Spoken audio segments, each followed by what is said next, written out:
Mainland bank के आलीशान दरवाजे पर घुटनों के बल बैठा एक 10 साल का नन्हा बच्चा बर्नार्ड गैरेट। उसके हाथ जानबूझकर जूतों पर कछुए की रफ्तार से रेंग रहे थे, जैसे वो कोई मामूली बेसमझ गरीब हो। लेकिन किसी को अंदाजा नहीं था कि वो वहां जूतों की नहीं बल्कि दिमाग की पॉलिश कर रहा था। उसके कान रडार की तरह खुले थे, जो अमीर बैंकरों की करोड़ों की डील और उनके बिजनेस के हर एक राज को खामोशी से चुरा रहे थे। और दिन खत्म होते ही वो अपनी वो खतरनाक सीक्रेट नोटबुक खोलता, जहां इन अमीरों के सारे फॉर्मूले अब उसका हथियार बनने के लिए तैयार हो रहे थे। एक दिन बर्नार्ड खिड़की के पास छिपकर उन बैंकर्स की बातें सुन रहा था। वो ये सीक्रेट जानने की कोशिश कर रहा था कि ये अमीर लोग किसी भी गिरवी रखी गई बिल्डिंग या जमीन की असली कीमत का अंदाजा कैसे लगाते हैं। वो उनका बिजनेस माइंडसेट डिकोड कर रहा था। तभी एक क्लाइंट का ड्राइवर उसे रंगे हाथों पकड़ लेता है। वह ड्राइवर बर्नार्ड को बुरी तरह डांटता है और कहता है, इन गोरे लोगों के बिजनेस की जासूसी करना बंद कर। उसी शाम जब बर्नार्ड के पिता उसकी नोटबुक खोलकर देखते हैं तो उनके पैरों तले जमीन खिसक जाती है। उन्हें एहसास होता है कि उनके बेटे के पास एक जीनियस माइंड है, लेकिन एक कड़वी सच्चाई भी थी। पिता भारी मन से कहते हैं कि उसके कभी अमीर होने की संभावना बहुत कम है, क्योंकि गोरे लोग उसे कभी आगे बढ़ने ही नहीं देंगे। 15 साल बीत जाते हैं। बर्नार्ड ने अपनी दिन रात की मेहनत से कुछ पैसे जोड़े हैं। वह अपनी पत्नी और छोटे बेटे के साथ टेक्सास के उस कट्टर और घुटन भरे माहौल को छोड़कर सपनों के शहर लॉस एंजल्स चला आता है। यहाँ वे अपनी पत्नी के चाचा के घर एक बेहद छोटे से घुटन भरे कमरे में मामूली किराए पर रहते हैं। चाचा बर्नार्ड को ताना मारते हैं और सुझाव देते हैं कि उसे किसी फैक्ट्री में मजदूरी कर लेनी चाहिए। लेकिन बर्नार्ड की आंखों में लॉस एंजल्स के रियल एस्टेट मार्केट पर राज करने का सपना है। चाचा यह सुनकर उसका मजाक उड़ाते हैं। जब बर्नार्ड अपने बेटे को सुलाने जाता है तो चाचा अपनी भतीजी यानी बर्नार्ड की पत्नी को समझाने की कोशिश करते हैं, लेकिन पत्नी गर्व से अपने पति के पक्ष में ढाल बनकर खड़ी हो जाती है। कमरे के बाहर खड़ा बर्नार्ड यह सब सुनता है और पत्नी से वादा करता है कि वह बहुत जल्द उसे और उनके बेटे को इस तबेले जैसी जगह से बाहर निकाल लेगा। अगले ही दिन से बर्नार्ड अपनी धुन में लग जाता है। वह लॉस एंजल्स के पूरे रियल एस्टेट मार्केट को खंगाल डालता है, कीमतों पर मोल भाव करता है और रातों की नींद हराम कर देता है। आखिरकार उसकी नजर एक अपार्टमेंट बिल्डिंग पर पड़ती है, लेकिन एक बहुत बड़ी समस्या थी। वह बिल्डिंग एक कट्टर गोरे पड़ोस में थी और उसे भारी मरम्मत की जरूरत थी। बर्नार्ड के पास सिर्फ बिल्डिंग खरीदने भर का पैसा है। उसकी पत्नी हैरान होती है कि वह एक गोरे पड़ोस को क्यों निशाना बना रहा है, लेकिन बर्नार्ड का विजन साफ है। वह समझाता है कि ब्लैक नेबरहुड अब बहुत ज्यादा भीड़ भाड़ वाले हो गए हैं, वहां पैर रखने की जगह नहीं है, इसलिए उन्हें अपना विस्तार करना ही होगा। पत्नी कहती है कि वह एक इन्वेस्टर ढूंढ सकती है। वह उसे प्लांटेशन जैज क्लब ले जाती है, जिसका मालिक मॉरिस है, एक अमीर अश्वेत प्लेबॉय और बर्नार्ड की पत्नी का पुराना परिचित। लेकिन मीटिंग के दौरान मॉरिस बहुत दिखावा करता है और बर्नार्ड का मजाक उड़ाता है। बर्नार्ड का स्वाभिमान जाग उठता है। वह क्रोधित होकर तुरंत वहां से चला जाता है। बाहर आकर वह पत्नी से कहता है कि ऐसे घमंडी आदमी के साथ कोई सौदा नहीं करना चाहिए, पैसे उधार लेना तो दूर की बात है। पत्नी बर्नार्ड को समझाती है कि मॉरिस का यह प्लेबॉय वाला अंदाज सिर्फ दुनिया को दिखाने के लिए एक नकाब है। असल में वह एक बेहद चतुर और भरोसेमंद इंसान है, जिसकी पहुंच शहर के मेयर तक है। लेकिन बर्नार्ड को मॉरिस अच्छा नहीं लगता, शायद इसलिए कि वो प्ले बॉय है और उसकी पत्नी भी उसे जानती है। अब बर्नार्ड के पास बिल्डिंग के मालिक के पास जाने के अलावा कोई रास्ता नहीं है।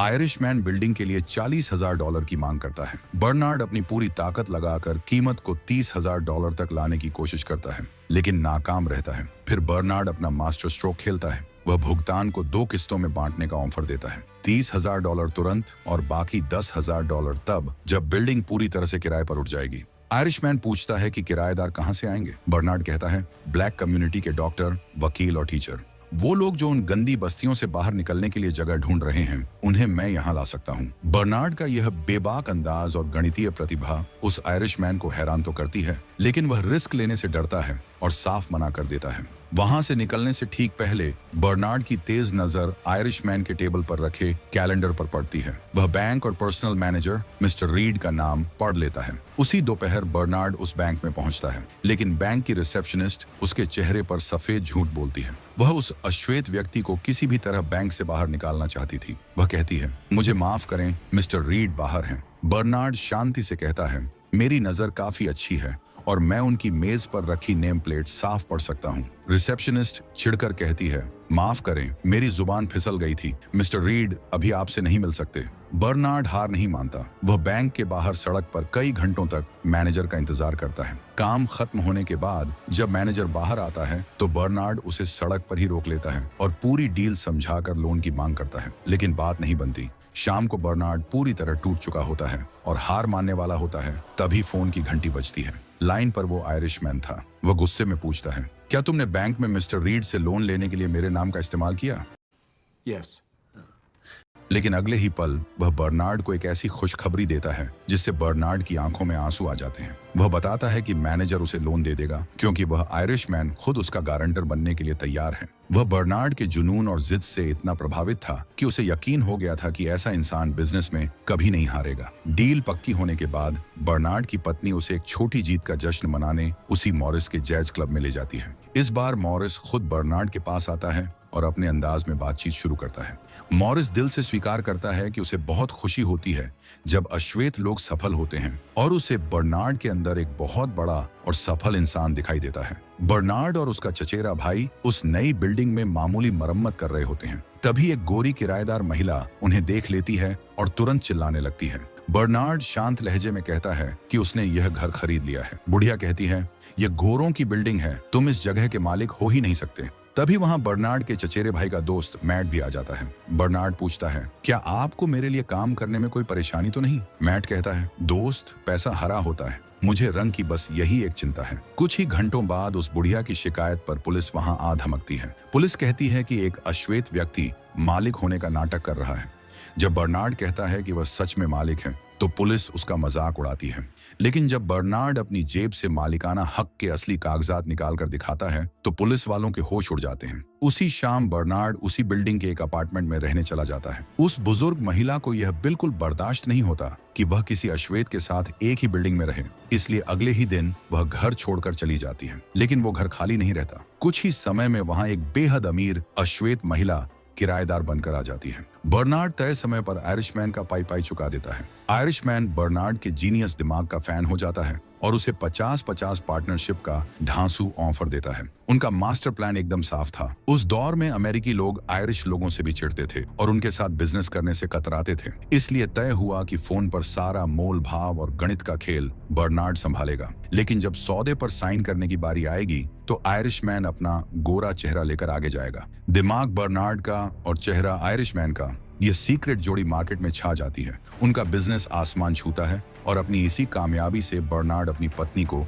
एक आलीशान घर गिफ्ट करता है। लेकिन सफलता का यह सफर अचानक रुक जाता है। बर्नार्ड के पार्टनर आयरिशमैन की अचानक मौत हो जाती है। जब बर्नार्ड अपना आधा हिस्सा मांगने उसकी गोरी पत्नी के पास जाता है तो वो उसे मार्केट से 4 गुना कम कीमत थमाकर उसकी औकात दिखाती है। वो साफ कह देती है कि वो किसी अश्वेत के साथ बिजनेस नहीं करेगी। वो बर्नार्ड को खुली धमकी देती है कि अगर ज्यादा चालाकी की तो एक फूटी कौड़ी नहीं मिलेगी, क्योंकि करोड़ों की वो पार्टनरशिप सिर्फ जुबानी थी, कागजों पर कहीं नहीं। बर्नार्ड एक खौफनाक चक्रव्यूह में फंस चुका था। या तो वो चुपचाप इस भीख को कबूल कर ले या मुकदमा करे जिसमें उसकी हार पक्की है। गवाह की तलाश में बर्नार्ड बैंक मैनेजर के पास जाता है, लेकिन मैनेजर उससे मिलने से ही इनकार कर देता है क्योंकि वह पहले से ही उस आयरिशमैन की पत्नी के साथ काम कर रहा था। बर्नार्ड निराश होकर बैंक से बाहर निकलता है, लेकिन तभी मेन डोर पर लगे एक बड़े साइन बोर्ड पर उसकी तेज नजर ठहर जाती है। उस पूरी गगनचुंबी इमारत में दर्जनों बैंकों के ऑफिस थे और बस यहीं उस अपमान की राख से एक ऐसा खौफनाक और पागलपन भरा मास्टर प्लान जन्म लेता है जो अमेरिका का इतिहास बदलने वाला था। क्यों न इस पूरी बैंक बिल्डिंग को ही खरीद लिया जाए ताकि इसके अंदर बैठा कोई भी बैंकर अपने ही मालिक को अनदेखा करने की जुर्रत न कर सके।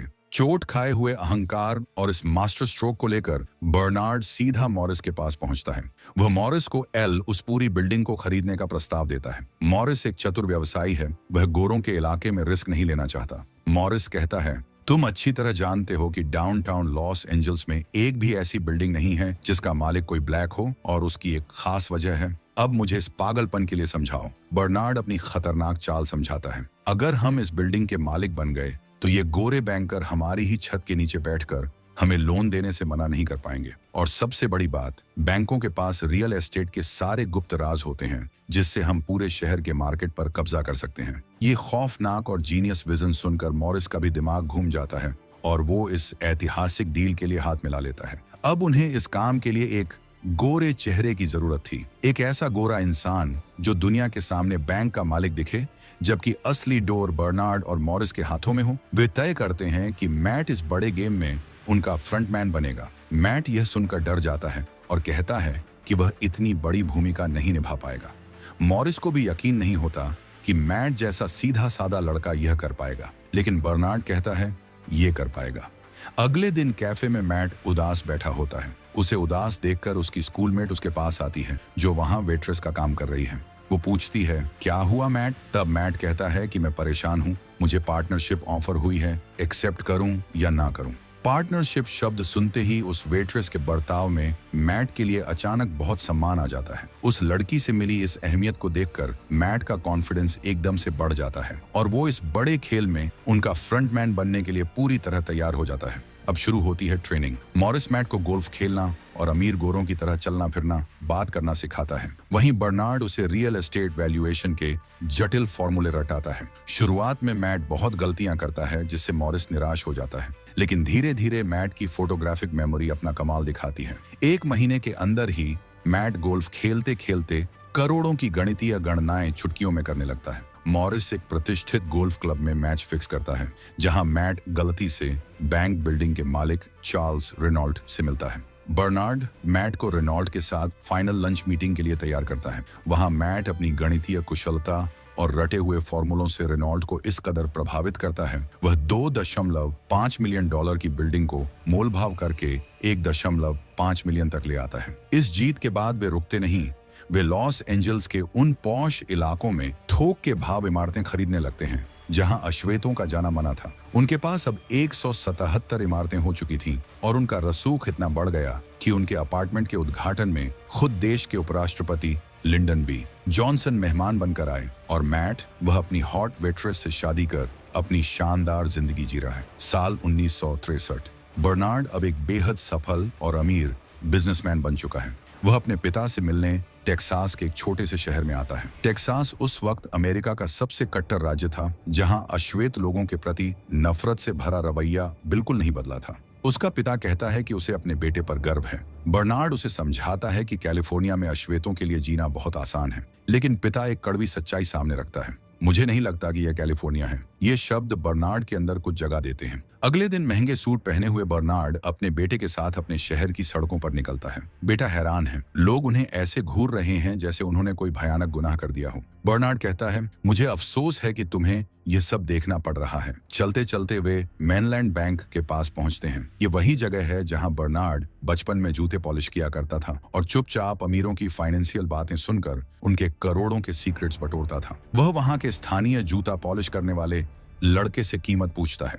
लड़के का जवाब बर्नार्ड को अंदर तक चीर देता है। वो कहता है कि मैं सिर्फ गोरे लोगों के जूते पॉलिश करता हूँ। शाम को बर्नार्ड अपनी पत्नी को कहता है वह बैंक खरीदना चाहता है ताकि टेक्सास में अश्वेत लोगों को एक सभ्य जीवन जीने का मौका मिल सके। टेक्सास के गोरे बैंकर्स जानबूझकर इतना भारी ब्याज लगाते थे और ऐसी शर्तें रखते थे कि कोई भी अश्वेत इंसान कभी लोन चुका ही ना पाए। उनका मकसद साफ था, अश्वेत लोग कभी खुद का बिजनेस खड़ा ना कर पाएं और हमेशा उनके गुलाम बने रहें। यह सिर्फ नाइंसाफी नहीं थी, बल्कि उन्हें उनके हकों से दूर रखने की एक गहरी और घटिया साजिश थी। उसकी पत्नी उसकी आंखों में वह जुनून देखती है और समझ जाती है अगर बर्नार्ड कुछ करने की ठान लेता है तो वह उसे पूरा करके ही मानेगा। वे बैंक के मालिक रॉबर्ट फ्लोरेंस के साथ एक बैठक में मैट को लाते हैं। मॉरिस एक ड्राइवर के भेष में मैट के साथ जाता है। बैंक का मालिक एक शर्त के साथ एक सहमत राशि के लिए अपना व्यवसाय बेचने के लिए तैयार है कि उसका बेटा रॉबर्ट फ्लोरेंस जूनियर एक क्रेडिट विशेषज्ञ के रूप में बैंक में ही रहना चाहिए और मालिक के पास 20% शेयर रहेंगे। हर कोई डील के लिए तैयार है, लेकिन मालिक का शक्की बेटा टेढ़े सवाल दागने लगता है, जैसे कि डील में मैट के पार्टनर्स मौजूद क्यों नहीं हैं? बर्नार्ड गैरेट और जोसेफ मॉरिस कौन हैं?